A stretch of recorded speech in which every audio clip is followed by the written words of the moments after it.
Perkenalkan, nama saya Heni Sylvia Resti dengan NIM 2130 10502022. Di sini saya akan mempresentasikan tugas besar dari perancangan arsitektur 4, yaitu merancang gedung fakultas di Universitas Palangkaraya. Dengan dosen pembimbing Dr. Tari Budayanti Usop, STMT, dan koordinator IKD Kematika STMSD.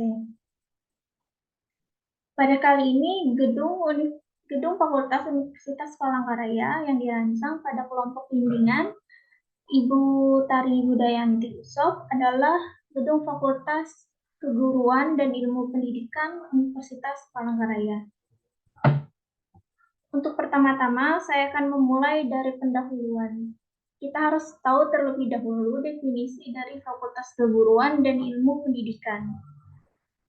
Fakultas Keguruan dan Ilmu Pendidikan adalah fakultas atau himpunan sumber daya pendukung yang dapat dikelompokkan menurut jurusan yang menyelenggarakan dan mengelola pendidikan akademik, vokasi, atau profesi dalam suatu rumpun disiplin ilmu pengetahuan teknologi, seni, dan olahraga.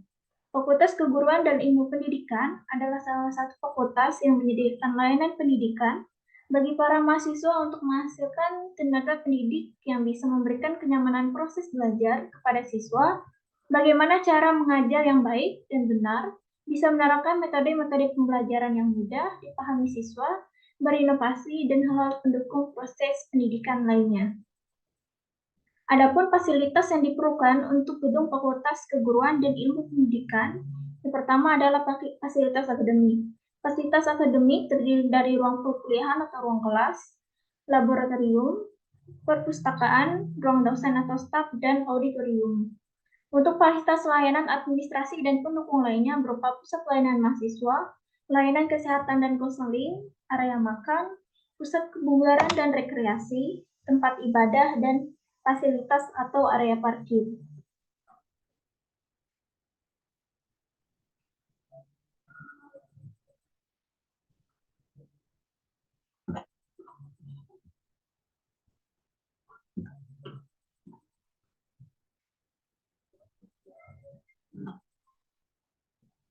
Baik, kita akan langsung melanjutkan ke program site.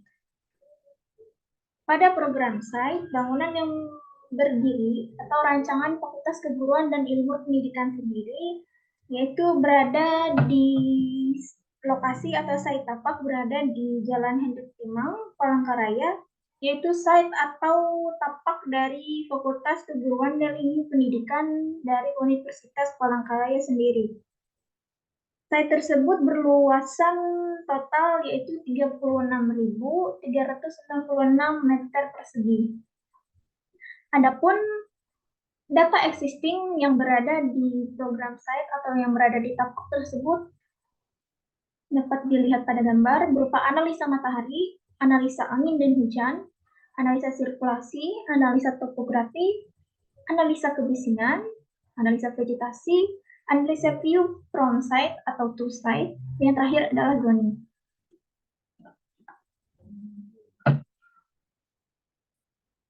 Langsung masuk kepada program bentuk. Sebelum melakukan rancangan desain, ada beberapa tahapan dalam perancangan, yaitu perencanaan atau perancangan program bentuk atau ide bentuk. Untuk bentuk awal yang diambil dari bangunan seperti huruf L, yaitu berasal dari penyesuaian dari hasil analisa site dan pemanfaatan lingkungan pada site. Lalu yang kedua, bagian bangunan yang berwarna kuning, kurang lebih 45 derajat diputar, guna merespon arah sinar matahari sore yang cukup menyilaukan. Yang ketiga, bentuk pada bangunan bagian putih mengalami penambahan volume ke atas.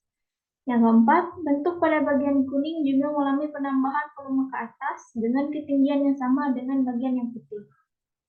Selanjutnya, bagian yang putih mengalami penambahan ketinggian ke atas untuk memaksimalkan view from site. Bagian putih difungsikan sebagai area fungsional kegiatan pembelajaran dosen dan mahasiswa, serta pentinggi atau pemimpin jurusan maupun prodi. Lalu pada bagian yang selanjutnya, mengalami penambahan bentuk pada bagian yang berwarna oranye. pada bagian depan sehingga bentuk bangunan menjadi lebih menarik. Bagian yang oranye difungsikan sebagai area penunjang, penerima tamu, pintu masuk utama, dan area lobi. Dari perubahan bentuk yang ada, maka dihasilkanlah bentuk akhir. Bagian oranye yang mengalami penambahan volume ke atas dan menghasilkan bentuk akhir dari bangunan. Selanjutnya untuk program bentuk. Untuk program bentuk atau gambaran kasar seperti pada berikut. Untuk bentuk lantai 1, 2, 3, 4, 5, dan 6. Yang terakhir adalah sketsa gubahan massa. Berdasarkan ide bentuk dan program bentuk yang dihasilkan, maka dihasilkanlah bentuk akhir dari ide bentuk tersebut. Pada bagian sebelah sini adalah area pengelola staf dan servis. Pada bagian tengah difungsikan sebagai area bangunan dan view utama bangunan. Lalu sebagian sini adalah core bangunan. Dan pada area yang paling tengah, area difungsikan untuk kegiatan fungsional, pembelajaran dosen dan mahasiswa, serta petinggi jurusan maupun prodi.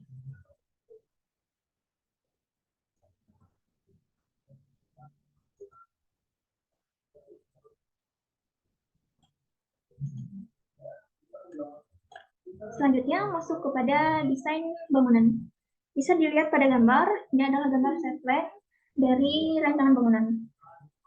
Yang kedua adalah gambar denah lantai 1, 2, 3, 4, 5, hingga 6, dan yang terakhir adalah denah top floor. Luas bangunan total pada desain rancangan adalah 11.868 meter persegi atau 46 meter kali 43 meter. Berikut adalah gambar potongan A dan gambar potongan B. Pada gambar potongan, atap menggunakan atap cor beton, plat lantai dengan ukuran 20 cm, 20 mm, balok induk dengan ukuran 40 x 70, dan kolom dengan ukuran 70 x 70. Berikut adalah gambar tampak depan dari bangunan. Gambar tampak depan dari bangunan menggunakan sun shading berupa tanaman rambat. Hal ini difungsikan untuk membantu meredam panas atau radiasi sinar matahari siang maupun sore yang langsung mengenai dinding bangunan. Berikut adalah tampak belakang. Tampak samping kiri juga menggunakan sun shading dari tanaman rambat. Difungsikan untuk meredam atau menghalangi sinar matahari agar tidak langsung mengenai bangunan. Tampak samping kanan. Berikut adalah gambar dari perspektif interior dan eksterior bangunan. Pada perspektif interior dapat dilihat pada gambar. Pada perspektif interior yang kedua, ada perspektif interior dari ruang kelas utama, koridor, dan juga ruang rapat. Selanjutnya adalah detail khusus bangunan. Pada detail khusus bangunan, struktur rigid frame sebagai bagian dari sistem struktur dan penambah estetika fasad. Atap menggunakan atap cor beton, tanaman rambat sebagai taman vertikal sekaligus peredam kebisingan dan penyerap panas alami. Selanjutnya, pengaplikasian batu pada beberapa sisi eksterior bangunan yang membuat tampilan fasad bangunan menjadi lebih menarik. Pada bagian yang selanjutnya, kolom dengan ukuran 70 x 70 sebagai sistem struktur. Material canwood sebagai lapisan eksterior dinding yang tahan terhadap cuaca serta ramah lingkungan. Sun shading untuk menghalangi sinar matahari yang terik langsung masuk ke dalam ruangan sekaligus minimalisir tempias air hujan. Selanjutnya adalah kaca jendela menggunakan kaca topsol yang tahan terhadap perubahan panas. Selanjutnya adalah isometrik sistem struktur, seperti yang dilihat pada gambar. Selanjutnya adalah detail khusus sistem struktur. Potongan kolom struktur dengan kolom ukuran 70 x 70. Selanjutnya adalah detail khusus sistem struktur. Detail fondasi menggunakan fondasi yang panjang. Selanjutnya adalah sistem transportasi vertikal, dapat dilihat untuk mekanisme menggunakan mesin lift, namun juga menggunakan tangga darurat pada samping di dalam gor. Selanjutnya adalah sistem jaringan listrik. Pada sistem jaringan listrik terdapat beberapa keterangan. Yang pertama adalah untuk keterangan garis yang berwarna kuning, yaitu jalur listrik ke ruangan. Untuk garis yang berwarna biru, jalur listrik ke mesin lift. Untuk garis yang berwarna ungu merupakan jalur listrik ke mesin AC, sentral atau ahu. Untuk yang berwarna hijau tua merupakan jalur listrik ke mesin pompa. Untuk yang berwarna hijau muda merupakan jalur listrik dari PLN, dan untuk yang berwarna merah merupakan jalur listrik dari genset. Untuk mekanisme dapat dilihat pada gambar. Selanjutnya adalah untuk sistem pemipaan. Pada sistem pemipaan terdapat beberapa keterangan yang tertera. Untuk keterangan garis yang berwarna biru tua merupakan jalur air bersih yang dialirkan dari tangki air bawah yang disebarkan atau dialirkan ke seluruh ruangan. Untuk garis yang berwarna hijau merupakan jalur air kotor. Untuk garis yang berwarna coklat merupakan jalur air limbah. Untuk garis yang berwarna biru muda merupakan jalur air hujan. Dan untuk garis yang berwarna merah merupakan jalur air ke riol kota atau ke pembuangan air kotor ke kota. Selanjutnya untuk garis yang berwarna oranye merupakan jalur air saluran drainase, dan untuk garis yang berwarna kuning merupakan jalur air dari PDAM. Selanjutnya adalah sistem pengkondisian udara, dapat dilihat pada gambar. Cooling tower diletakkan di lantai atas atau berada di top floor.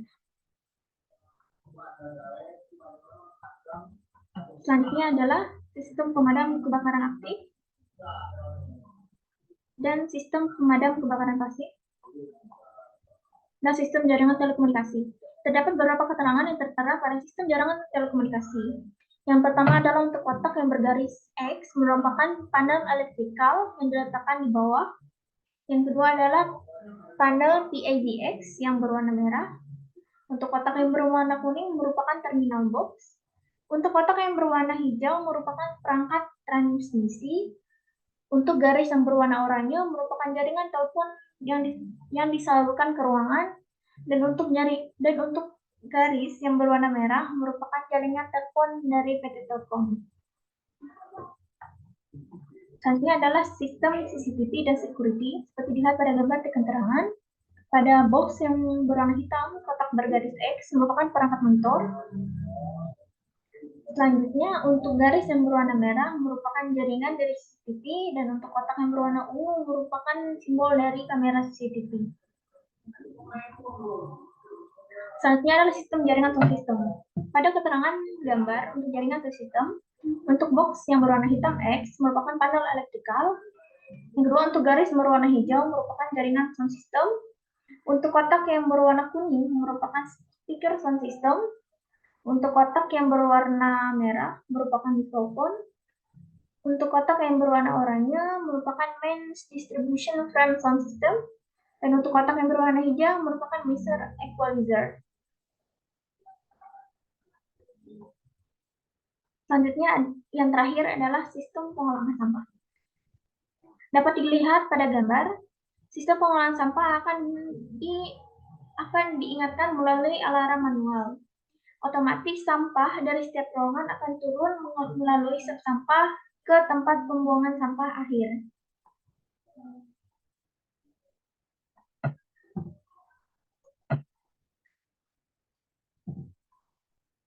Baik, demikian presentasi yang dapat saya sampaikan. Kurang dan lebihnya saya mohon maaf. Terima kasih.